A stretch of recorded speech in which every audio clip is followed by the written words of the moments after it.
სიყვარულის და მოდის ქალაქი სულ მალე საფეხბურთო ეპიცენტრი გახდება. კვარას ახალი მეტოქე ეყოლება, რომელიც შესაძლოა ქართველის პარიზულ კარიერაში ყველაზე დიდი გამოწვევა გახდეს. ფრანგულ ფეხბურთში ყველაფერია. დიდი ფული, სუპერ ვარსკვლავები, ძლიერი მწვრთნელები, შესანიშნავი ინფრასტრუქტურა და გულშემატკივრობის კულტურა.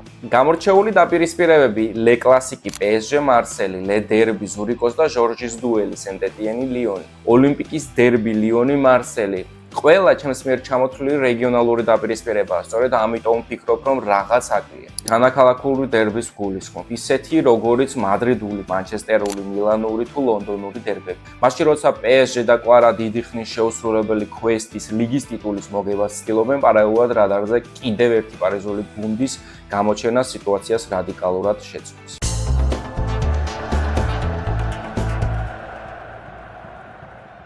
დააკვირდით, ბევრ მსგავსებას შეამჩნევთ. ლურჯი ფერები, ეიფელის კოშკი, თითქოს PSG-ს პირატული ვერსია, მაგრამ იცოდით, რომ პარიზი უფრო ძველი გუნდია. რთული დასაჯერებელია, თავიდან მეც ძალიან გამეკვირდა. Paris FC ოფიციალურად 1969 წელს დაარსდა, მაგრამ მხოლოდ ფურცელზე. პარიზის მერიამ 1970 წლის ზაფხულში დედაქალაქისთვის ძლიერი საფეხბურთო კლუბის შექმნა დაისახა მიზნით. ინიციატივას მალევე შეესხა ფრთები. საფეხბურთო კლუბების პარიზისა და დედაქალაქიდან 15 კილომეტრით დაშორებული სტად სენ-ჟერმენის გაერთიანებით ჩამოყალიბდა Paris Saint-Germain. დედაქალაქურმა სიმბიოზმა სულ რაღაც 2 წელი იარსება. 1972-ში გუნდები პირვანდელ ყოფას დაუბრუნდა. დაყოფის შემდეგ სწორედ პარიზი დარჩა უმაღლეს ლიგაში, ხოლო PSG-ს უკვე ახალი სახელით ყველაფრის თავიდან დაწყება მოუხდა. და ასპარეზობა რანგით მესამე იმ დროს სამოყვარულო ლიგაში განაგრძო. ვინ წარმოიდგენდა, რომ აქედან 50 წლის შემდეგ სწორედ ეს უკანასკნელი გახდებოდა ფრანგული ფეხბურთის ფლაგმანი, რაშიც დიდი წვლილი 2011 წელს მოსულ კატარულ ინვესტიციას მიუძღვის. დიდი პერიოდი Paris FC-მ ჩრდილში გაატარა. ბოლო 10 წელია კი რანგით მეორე ლიგაში ასპარეზობენ. 2023-ში მე-7 პოზიცია დაიკავეს, 24-ში მე-5. პროგრესი თვალსაჩინო გახდა და ახლა უკვე ლიდერთა შორის არის. ლიგა 2-ის დასრულებამდე 4 ტურით ადრე მეორე პოზიციაზე იმყოფებიან. რა მოხდა ან რამ განაპირობა გუნდის პროგრესი? გასულ წელს კლუბს ახალი ინვესტორი გამოუჩნდა, ჰოლდინგური კომპანია LVMH-ის სახით. ეს ფრანგული კონგლომერატი აერთიანებს Louis Vuitton-ს, Moët Chandon-ს, Tiffany-ს და მოდის სხვა ლუქს ბრენდებს. ხოლო მათი მფლობელების არნოების ოჯახის ქონება $160 მილიარდ აჭარბებს. კატარელებს სერიოზული თავის ტკივილი გამოუჩნდა. დაუბრუნდეთ არნოებს, ოჯახის უფროსი ბერნარდი ჩოგბურთის დიდი მოყვარულია, ხოლო ფეხბურთის მიმართ დიდი ინტერესით არ გამოირჩევა.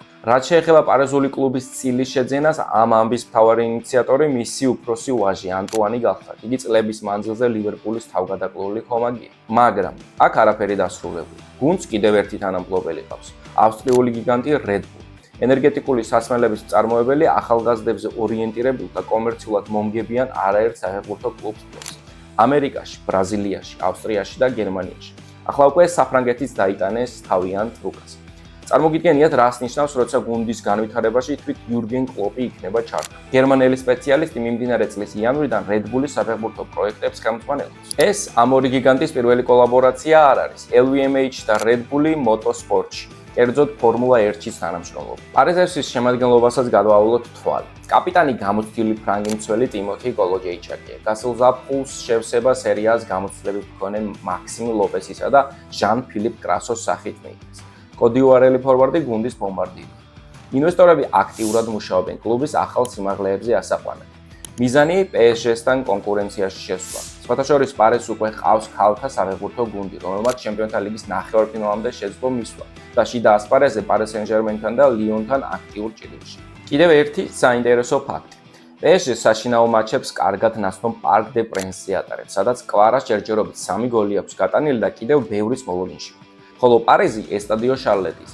ეს უკანასკნელი პატარა ტევადობისაა, რის გამოც კლუბმა ხელმძღვანელებთან ახალ სტადიონზე გადასვლის საკითხი დააინიცია. ბოლო ინფორმაციით, მომავალი სეზონიდან კლუბის სტადს ჟან ბუინზე გეგმავს გადაბარგების.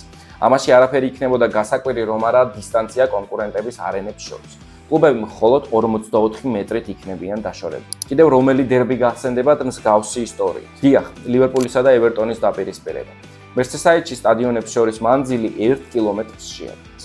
დაძაბული დერბის მოლოდინის რეჟიმში ვიდეოს ბოლოსკენაც გავედით. ფიქრობ, კვარას ახალი მეტოქე საფეხბურთო კლუბი პარიზის სახით უფრო მეტ ინტრიგასა და ელფერს შეძენს ფრანგულ პირველობას. რას ფიქრობთ ამ თემასთან დაკავშირებით? დააფიქსირეთ თქვენი აზრი, ასევე ლაიქის და გამოწერის ღილაკზეც დაჭერას უნდა იზარდეთ.